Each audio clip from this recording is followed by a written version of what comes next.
Hi, so this video is about films that I've watched in 2019.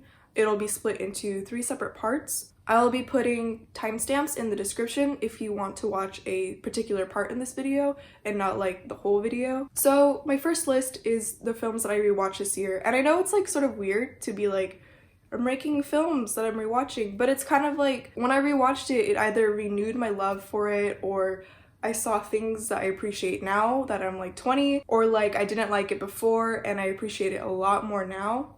My dumb ass is 100% talking about Man of Steel, and it's a fucking masterpiece, and I didn't realize it when I first watched it because I was an actual fucking idiot.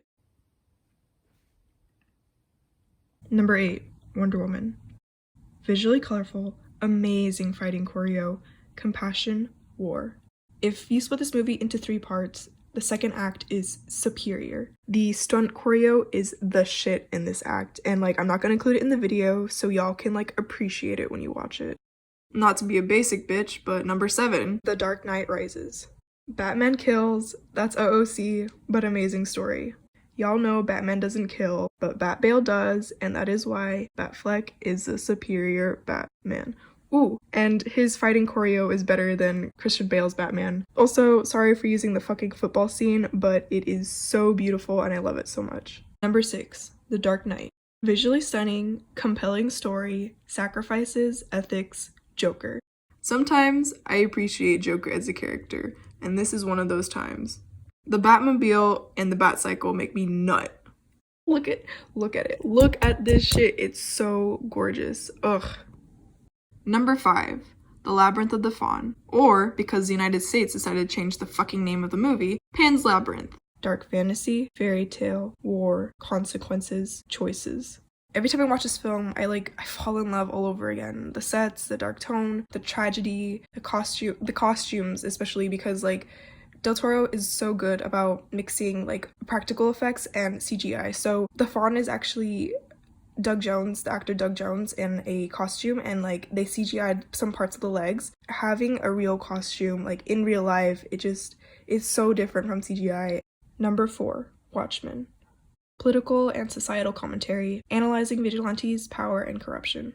There's a lot of complaints about this film in comparisons to the HBO Watchmen series, but listen, like they're all really great respectively. I think Zack Snyder did an amazing job trying to stay true to the comics, especially because there's so much content to fit into one film. And Zack even put some of his own lines and shots, and like it really adds to the story in my opinion, even though the narrative is a little different from the comics. Number 3, Mad Max Fury Road.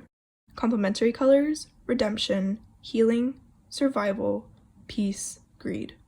This is another film that has a lot of themes to focus on and analyze, and there are 2 Tumblr posts in particular that perfectly capture the themes and meaning of this film, and I'm going to read one of them because the other one is longer and has spoilers. But if you've already seen this film, I'll leave a link to that post in the description. I'd like to take this moment to remember with fondness how Mad Max Fury Road was a feminist, anti-establishment, anti-capitalist, anti-war film that criticized the toxic world in which boys are bred as short-lived cannon fodder for selfish, bloated old men who hoard resources, while women who dream of a softer, kinder future, who are able to fight for it, are the key to a better future with better leadership, so long as they kill the old abusive authorities along the way, and distribute resources fairly instead of selling lies about its limits, as set by said selfish, bloated, resource-hoarding old men. Boom, bitch. Number 2, Man of Steel. Identity, expectations, immigrant, fear, sacrifice, selflessness. Zack Snyder created a perfectly structured Superman origin story with somebody who embodies Superman physically, mentally, and emotionally. I swear to God, y'all, this is the perfect Superman film ever, and you know what? Thank you, Superman. I love you so much. Okay, I gotta move on. I gotta stop. No thoughts of Superman. My mind is blank. Number 1, Batman vs. Superman, Dawn of Justice. Here's my 7 words. You ready? Zack Snyder's galaxy brain makes me nut. Politically relevant, analyzes power, responsibility, and consequences. I want to say more, but I know I'm gonna make a YouTube video for this in the future, so you know what, just keep an eye out for that. And fuck, Henry Cavill's Superman. Henry Cavill is Superman. I gotta move on. I can't stop. Nope. I'm not gonna spend 3 minutes fucking talking about Superman. I swear to God. Fuck. Number 9, advantageous. I want to analyze this film so bad and talk about it in depth, but you know what, maybe another time. It's impossible for me to say this in 7 words, so here is the shortest that I can go. It discusses beauty standards with an intersectional perspective, mainly age, ethnicity, and gender, and being forced to conform to these standards for the workplace in social groups, or the status quo, or societal acceptance. Number 8, what we do in the shadows. Modern take on vampires we've always wanted. An alternative 7 words is chaotic vampire roommates. Absolutely hilarious. Number 7, swing kids. Korean War prisoners find escape in tap dancing. Number 6, Birdman, or the unexpected virtue of ignorance. Black Swan, Birdman, handshake emoji. Filmed like one continuous shot. Deeply emotional. Actually, I wish I was talking in depth about this film because there's so much to say about it, and I want to compare and contrast it to Black Swan because I think they are very similar at its core and in its meaning. This won the Oscar for Best Picture in 2015. I was rooting for Whiplash and the Grand Budapest Hotel at the time, but congrats to them for getting the Oscar. Number 5, Enemy. An absolute mindfuck. Nothing else like it. Slow-paced, brilliantly crafted, deep metaphors / symbolism. Number 4, Anna and the Apocalypse. Anna and the Apocalypse, handshake, Shaun of the Dead. Comedic take on zombie apocalypse in a musical. Number 3, Assassination Nation. Violent satire, societal commentary, visually pleasing. I actually just saw this while getting footage of this film, and people say Assassination Nation is Euphoria before Euphoria existed. So I don't know, maybe that'll pique your interest. It sure as hell piqued mine because I haven't watched Euphoria. Sure, Euphoria is less graphic and bloody, unfortunately. Number 2, Sucker Punch. Directed by my god and savior, Zack Snyder. Mix of genres, bombshell aesthetic, prison escape. It's not a prison, but it's like a prison escape story, so. A theme in this film is women overcoming oppression, a point that I think they made really clear during the monologue at the end of the movie. I've always been drawn to Mia Wasikowska and Emily Browning growing up. Emily is in this film, so I've always wanted to see it growing up, but I never got to. And number 1, Miss Saigon. Y'all ready? Fuck the US, fuck the Vietnam War. Or, my other 7 words are heartbreaking tragedy, war, sacrifice, the American dream. Number 7, Knives Out. I have a lot for this one. I hate Daniel Craig's shitty southern accent. Bad accents are my villain origin story. The main character has Clark Kent energy. Okay, this one's a serious one. Modernizes whodunit genre, molds it into something unique. I actually wasn't expecting to like this film. I kind of just watched it for Toni Collette, but I really enjoyed it. I have a few issues with the politics in this film and the portrayal of the main character. I feel like they kind of brought in social justice warriors and Republican trolls to make a joke out of it without actually bringing any weight to the topic.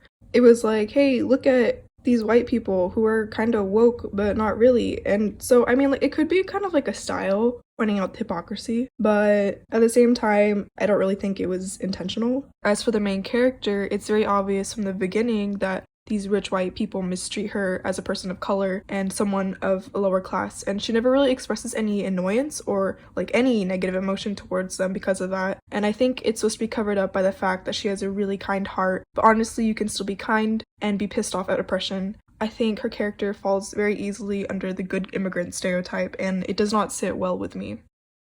Number 6, Detective Pikachu. Deserves the Best Visual Effects Oscar. Sets high standards for CGI fur and textures. Bro, y'all, listen. This movie brilliantly implements Pokemon into society and daily life, and they did a really good job with world building and visual concepts. I am like so fascinated by the idea of Pokemon. There's endless possibilities. Pokemon aren't just pets. They're involved in our personal lives. They contribute to the environment. They live with us in cities. They have jobs, and Detective Pikachu gives us so many glimpses of that, but I want more. And I know, like, it's a lot, and if they did try to fit a lot of it into this film, it would have been messy and overwhelming. So they actually did a really good job balancing its world building. I really do want more Pokemon movies. I'm really excited for it, and I'm living for this shit. Number 5, Hustlers. True story, empowering, emotional, scam the rich. This is a film I didn't know I wanted. It's really fucking good. When I was first announced, I kind of just thought, oh, cool, another woman empowerment movie. It's so much more than I expected. Number 4, Jojo Rabbit. Satire, comedy, heartwarming, tearjerker, unexpectedly phenomenal. I knew I was going to like this movie, but I didn't think I would like it this much. Like, it's literally number 4 on my list. There's a scene in particular that, like, you'll know which one I'm talking about. The audience gasped so loud. Like, how Taika built up to it, drawing our attention to it, making sure we had that information in our head for this fucking moment. I was like, Taika, you're fucking brilliant. Alright, so the next 3 films I guess I have to talk about a little more. I honestly cannot give proper reviews. I end up writing essays when I review movies. Number 3, Honey Boy. Coping with PTSD from your abusive parent. So this is a story of Shia LaBeouf. Shia LaBeouf plays his father. He does not play his older self. In summary, Honey Boy balances between Otis's life as a child actor, living in this shitty hotel room with his father, and Otis as an adult in rehab, trying to cope and understand his PTSD. Honestly, I was really surprised with how much I really enjoyed this film, because I kind of came into it like, oh, this is gonna be a cool movie. It's Shia LaBeouf. I haven't seen him in so long. And then, like, I was just sobbing for hours after because I really connected to it. It's a very simple plot, very simple movie, yet it is so beautiful and moving. And some of the scenes, it was like so well done. It was universally relatable to anyone who deals with child abuse. And it was like, fuck, I don't even know how to say it, but it was like, that's me. I've been there. I am an adult now, but I still carry that weight. And having that connection to something deep inside me and seeing myself in this 12-year-old kid, it was like, fuck, dude. I was speechless. I am speechless. I'm still speechless because some of the scenes are so powerful and some of them don't even have dialogue, and yet it's like it was taken out of my brain and like put on a screen. I didn't really understand the end of this film, but after some reflection, I realized it was just him going through the healing process. You know, life is a healing process, and I'm happy for Shia LaBeouf. Homies, 8th grade, and Honey Boy are like my trauma comfort films. This is the handshake emoji. Handshake emoji. The second movie is Shazam, which honestly at this point, how is that a 2019 release? Like, how is it 2019? Found family, coming of age, selflessness, superhero. Bro, this movie talks about so many issues. Hardships of teen pregnancy, found family, abusive families.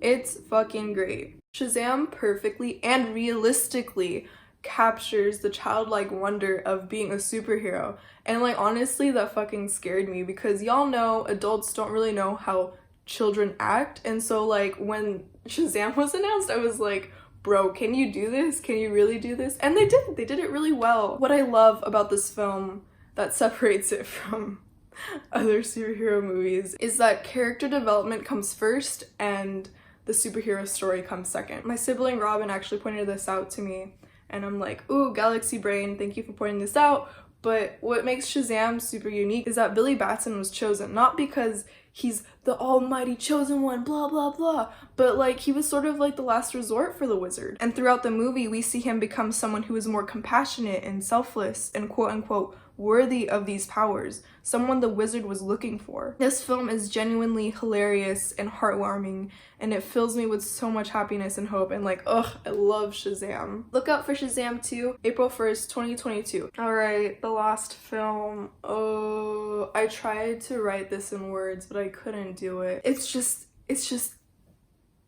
a really great film, y'all. Parasite by Bong Joon-ho. Greed, classism, capitalism, hope, inequality, comedy, tragedy. Bong Joon-ho is one of my favorite directors, period. He's tackled a lot of issues in his films. Nobody has made anything similar to his work. There's a lot of symbolism and themes to analyze in this film, and some comes from comments that Bong Joon-ho has said himself. Quote, "Rather than water being important in itself, water flows from top to bottom. I think that's a tragic and sad element of this film. Water always flows from the rich to the poor. It never flows the other way." And the stone, bitch, the stone in this film has a fucking metaphor. It's so funny because the main character holds the stone in his hands and he's like, oh, it's so metaphorical, but it's actually like metaphorical. Like there's symbolism to this fucking rock. I can't explain it because spoilers, but it's kind of just like it makes me sad, and then it plays such an important role in the film, and like how its part in the film is also symbolism. Oh my god, oh my god. Here's another quote from Bong Joon-ho. I think that one way to portray the continuing polarization and inequality of our society is as a sad comedy. We are living in an era when capitalism is the reigning order and we have no other alternative. In today's capitalistic society, there are ranks and castes that are invisible to the eye. We keep them disguised and out of sight and superficially look down on class hierarchies as a relic of the past. But the reality is that there are class lines that cannot be crossed. I think that this film depicts the inevitable cracks that appear when two classes brush up against each other in today's increasing polarized society. Parasite is fucking amazing, and it's so well written, and there's so many details that build up to the ending, and it's just so brilliant, and the meaning is so well like explained. If Bong Joon-ho doesn't get an Oscar, I mean, the Academy is bullshit, but I still want him to get an Oscar, y'all. I'm so very sick, and I think I'm done with this video. Bye.